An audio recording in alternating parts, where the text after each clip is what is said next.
57 EMSൻ്റെ government, ആദ്യത്തെ government കേരളത്തിൽ രൂപം കൊണ്ടപ്പോൾ അതിലൊരു ഭാഗം കേരളത്തിലെ വിദ്യാഭ്യാസ രംഗത്തിൻ്റെ പ്രാധാന്യം തിരിച്ചറിഞ്ഞുള്ളതായിരുന്നു.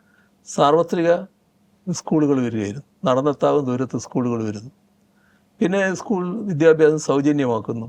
അങ്ങനെയെല്ലാമുള്ള നടപടികൾ നല്ല രീതിയിൽ ഏത് പാവപ്പെട്ട കുടുംബത്തിലെ കുട്ടിക്കും പഠിച്ചുയരാൻ കഴിയുന്ന സാഹചര്യം ഉണ്ടായി. അതിൻ്റെ തുടർച്ചയായിട്ടാണ് ഇപ്പം ഞങ്ങൾ യാദൃശ്ചികമായിട്ട് പറയട്ടെ, ഡിഗ്രി കോഴ്സ് അത് സൗജന്യമാക്കി ഇപ്പോൾ കേരളത്തിലെ LDF ഗവൺമെൻറ് ഈ കഴിഞ്ഞ ബജറ്റിൽ. അപ്പോൾ കേരളത്തിൽ പൊതുവേ നമ്മൾ സ്വീകരിക്കുന്ന ഒരു നില അതാണ്. അങ്ങനെ വരുമ്പോൾ നമ്മുടെ രാജ്യത്തെ പൊതുവായ അന്തരീക്ഷത്തിൽ കേരളം വേറിട്ട് നിൽക്കുമ്പോൾ ഒരു വിജ്ഞാനാധിഷ്ഠിത സമൂഹമാക്കി മാറ്റാൻ, ഒരു നോളേജ് എക്കോണമിയിലേക്ക് പോകാൻ പറ്റുന്ന ഒരു നാടാണ് കേരളം എന്നതാണ് നാം കണ്ടത്. അതിൻ്റെ ഭാഗമായിട്ട് സെക്കൻഡറി തലം വരെ നല്ല തോതിൽ വികസിപ്പിച്ചു.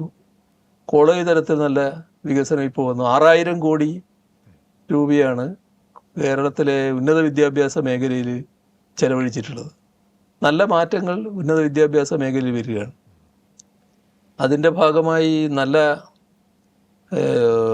അന്താരാഷ്ട്ര നിലവാരമുള്ള ഹോസ്റ്റലുകൾ തന്നെ വരുന്നുണ്ട്. വിദേശത്തു നിന്ന് കുട്ടികൾ വന്നാൽ താമസിക്കുന്നതിന് വേണ്ടി എല്ലാ സൗകര്യങ്ങളും, ലാബ്, ലൈബ്രറി എല്ലാം നല്ല രീതിയിൽ ഒരുക്കുകയാണ്. വിദ്യാഭ്യാസ സ്ഥാപനങ്ങളും അതിനനുസരിച്ച് നല്ല മാറ്റം നേടിക്കഴിഞ്ഞിട്ടുണ്ട്. ഇതിൻ്റെ എല്ലാം കൂട്ടത്തിലാണ് ആധുനികമായിട്ടുള്ള കാര്യങ്ങൾ വേണമെന്ന് കണക്കാക്കിയത്. അതിൻ്റെ ഭാഗമായി നമ്മളിപ്പോൾ India innovation centre for graphene, അത് രാജ്യത്തെ ആദ്യത്തേത് കേരളത്തിലാണ്. അതോടൊപ്പം തന്നെ മൈക്രോബയോ അതും കേരളത്തിൽ നമ്മൾ സ്ഥാപിക്കുകയാണ്. ഇപ്പോൾ ന്യൂട്രാസ്യൂട്ടിക്കൽസ് ഇന്നത്തെ കാലത്ത് വളരെ പ്രധാനമാണല്ലോ. ന്യൂട്രാസ്യൂട്ടിക്കൽസും നമ്മൾ സ്ഥാപിക്കുകയാണ്. ഇതിനോടൊപ്പം തന്നെ neuro degeneration and brain health, ആ രംഗത്തേക്കും നമ്മൾ കടക്കുകയാണ്. പിന്നെ nano science and nano technology, അതിലേക്കും നമ്മൾ കടക്കുകയാണ്. Sustainability engineering and carbon neutrality, നല്ല രീതിയിൽ ഇത്തരം സ്ഥാപനങ്ങൾ നമ്മുടെ കേരളത്തിൽ വരുവാൻ പോവുകയാണ്.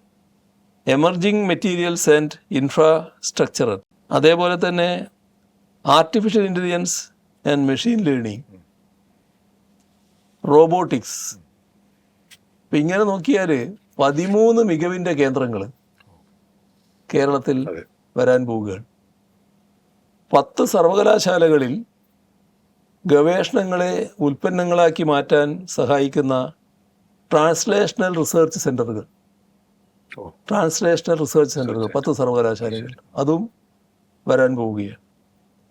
അപ്പോൾ ഇതിൻ്റെ എല്ലാം ലക്ഷ്യം ഒന്ന് മാത്രമാണ്, നമ്മുടെ യുവതലമുറക്ക് മികച്ച വിദ്യാഭ്യാസം നൽകുക, നൈപുണ്യവും അതോടൊപ്പം നൽകുക, അങ്ങനെയുള്ള അവസരങ്ങൾ നല്ലതുപോലെ ഒരുക്കുക. അതിനാണ് നമ്മളിപ്പോൾ തയ്യാറാകുന്നത്.